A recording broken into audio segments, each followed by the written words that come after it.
وہ مسٹر گاندھی وہ کفر کی آندھی ہے۔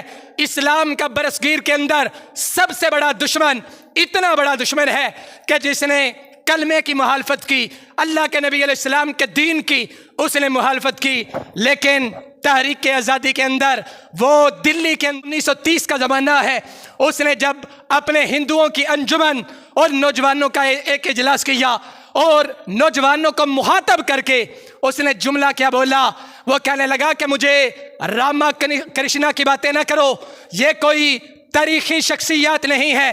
وہ کہنے لگا کہ اگر تاریخ کو بنانا ہے، اگر تم نے تاریخ کو رقم کرنا ہے تو پھر یہاں سے دور جانا ہوگا۔ اب لوگوں نے کان کھڑے کیے کہ یہ گاندھی کیا کہنے لگا ہے، اس نے راما کو بھی چھوڑ دیا، کرشنا کو بھی چھوڑ دیا، اور ہماری جو بڑی شخصیات تھی ان کے بارے میں یہ کہہ رہا ہے کہ ان کی بات نہ کرو، یہ کوئی تاریخی لوگ نہیں ہے۔ کہنے لگا let us take the example of Abu Bakr and Umar. وہ کہنے لگا کہ اگر تاریخ کو بنانا ہے تو میں تمہارے سامنے نام یا ابو بکر کا رکھوں گا یا پھر عمر کا رکھوں گا، یا ابو بکر ہے یا عمر ہے۔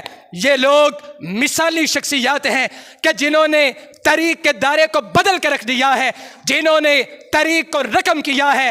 اور پھر اس نے یہ کہا تھا، وہ کہنے لگا I am compared to mentions name of Abu Bakr and Umar. وہ کہنے لگا کہ یہ دو ذاتیں ہیں کہ جن کے بارے میں تمہیں کہتا ہوں، ان کی تاریخ کو پڑھو، ان کی سیرت کو، ان کے کردار کو دیکھو، تمہیں یہ پتہ چلے گا کہ جان نثاری کیا ہوتی ہے۔